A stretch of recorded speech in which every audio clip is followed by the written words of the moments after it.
My people, I hope you guys are all doing well. This is your boy, Kenneth, 100 Years of Wealth, streamhomeloan.com, of course.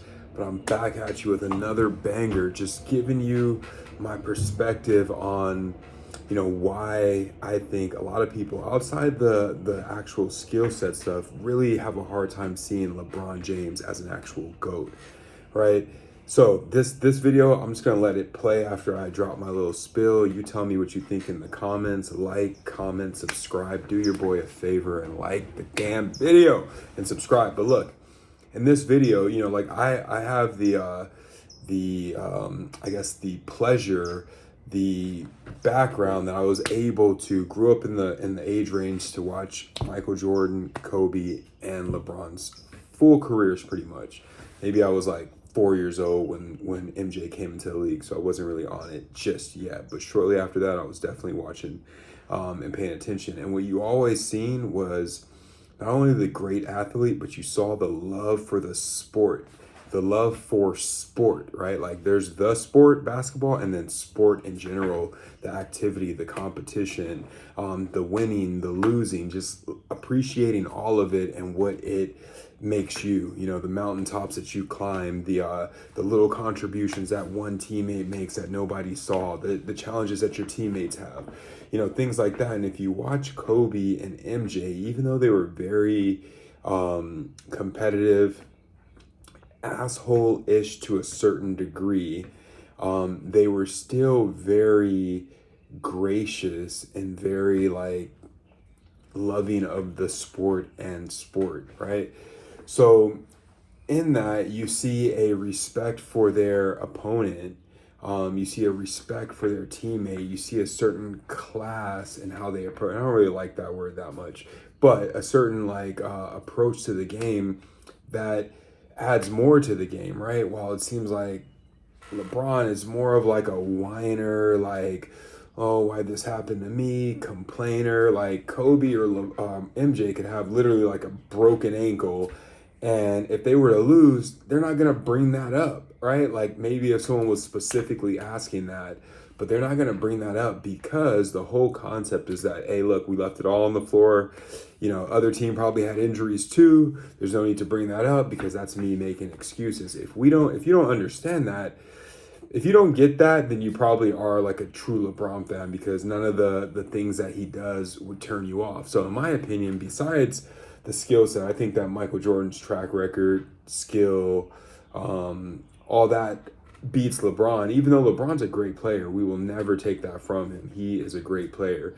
Different though, right? Like the other day, you see Jamal Murray close out the game and do it 2 games with a killer instinct. That's the Kobe and MJ that most people feel is the trait that LeBron lacks. You might say he doesn't dribble as good as them, doesn't shoot as well. His shot's gotten a lot better. He's a bigger dude, so he may not have the same dribbling set, but he's a equally potent player in a lot of aspects, right? And obviously he's had the longevity. He's played at a higher level for longer. I totally get that. But when margins are slim, you're playing against the best in the world, every game's hard. The thing that ends up mattering the most, that separates winners, is what? That killer instinct. The reason why 2 games that were very winnable by the Lakers, winnable by your boy LeBron, were not won was because the other player had the killer instinct and closed out, whether it was Jamal Murray, whether it was Nikola Jokic. They know how to, in those closing moments, go down there and get the bucket and not feel that, even though there's pressure, they don't feel that pressure that makes them want to defer to a teammate that is taking less responsibility. I'm sorry, people always would say LeBron's a great teammate, he will make the right basketball play. Look, you're going to tell me that the right basketball play in closing is for Nikola Jokic to back down from the 3-point line, whoever's guarding him? No, but he knows that that's a short bucket, and he's rather gonna force it than take the risk with some other player taking the shot just because it was a open shot or a good look or a good basketball play.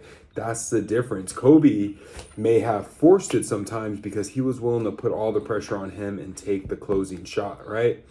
And that's how you end up with 5 rings, 6 rings, versus a player that kind of needed other players to do that. Think about this. Kyrie Irving hit the big shot for him in Cleveland, right? Without that shot, I think Golden State wins that series.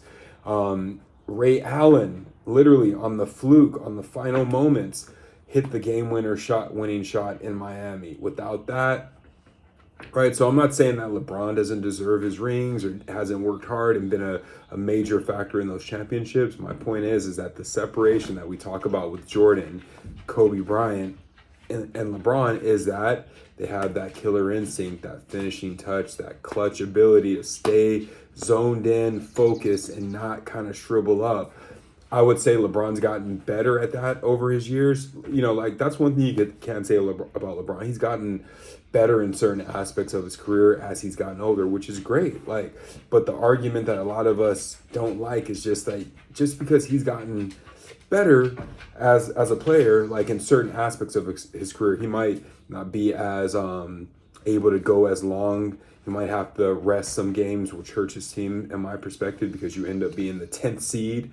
Because you didn't play enough games or didn't win enough games to be in a higher seed.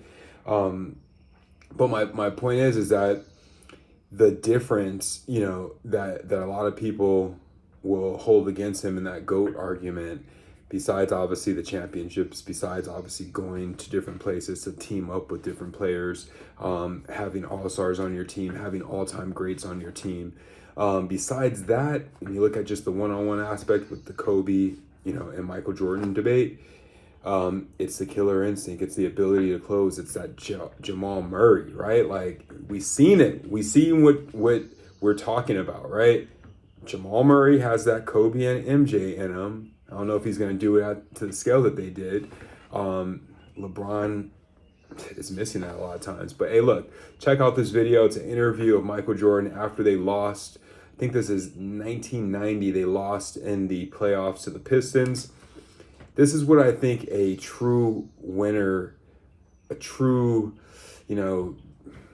GOAT, someone that is respectful and not all about themselves. This is what they say. And then you fast forward to LeBron after they get taken out in the first round by Denver, and he's alluding to the injuries and he's talking about his teammates, and it's just not attractive, and it's very, well, I did my part, when in reality, if you watch the video, there's a lot of times where LeBron's not coming over on defense. There's points being scored where he could have been a stopper in the moment. He missed a game winner on, I think it was game 2, right, when Jamal came back and then hit the game winner. So he wants to look and be like, hey, look, I have stats to show you that I did my part. But when you are that player, right, like, let's think about this. Nikola Jokic could have scored 30 points in those games, but what he was focused on, he could have 30 rebounds, 30 points, 10 blocks. The thing that he was still urgently focusing on is that last shot, those last minute game winning moments, right? Those are the things that are the separation. LeBron will likely be able to get 25, 8 rebounds and 7 assists until he decides to stop playing, or until physically he can't do it, just because he has the skill set that works with his body. And as long as he can physically get down the lane and kind of and power up, he'll get his points, right? As long as he can pull up that jumper, he'll get his points, right? His jumper's gotten better to where it's a little bit more reliable. I wouldn't say it's reliable in the clutch moments, though. But anyways, check out this video, like and subscribe. I appreciate you guys. 100 years of wealth to you and yours. I got some t-shirts coming soon. I'm designing them. I like to make my own stuff. The silk screens are coming. I'm going to press them up myself. All made in-house. 100 years of wealth. I hope you guys are doing well. See ya. 28 of 90, 31%. But Michael Jordan had 31, and he's with Pat O'Brien. Right? Heard Michael Jordan here in the midst of the celebration. What are you saying to the other players, Mike? All you can do is wish them good luck. I mean, we fought hard. They were the better team. We went to a 7-game series. What more can we ask for? You know, we want to be where they are, but we still got to wait our turn. We're still trying to improve our team. They were the better team, and they played better today. What's your emotion now, Michael? Sadness, frustration? You know, sadly, I'm disappointed, you know, because I wanted to go further. But I got to accept the season that we played. We had a good season. We got this far. We got to look forward to next season. That's the only thing we can do. Gave it a hell of a run. LeBron, with the way you guys finished the regular season and competing with the defending champions, the way that you guys did, does that give you or still any further confidence in this group if it stays together? Obviously, that includes you, but just this group as a whole. No, because we lost. I'm not a participation guy. We lost, and you know, you move on and see how you can get better. But you know, our season has been derailed all season with just like injuries and guys in and out. And you know, I talked about it all year. He was around us all year. I said, it's hard to say who we are, what we can be, because we have yet to be whole. I think we was only probably whole maybe 1 or 2 times this year, and I know one of them was during the in-season tournament. We got whole, and we showed what we was capable of doing. But we was just hit with injuries after injuries after injuries, and it was just hard to come back from that.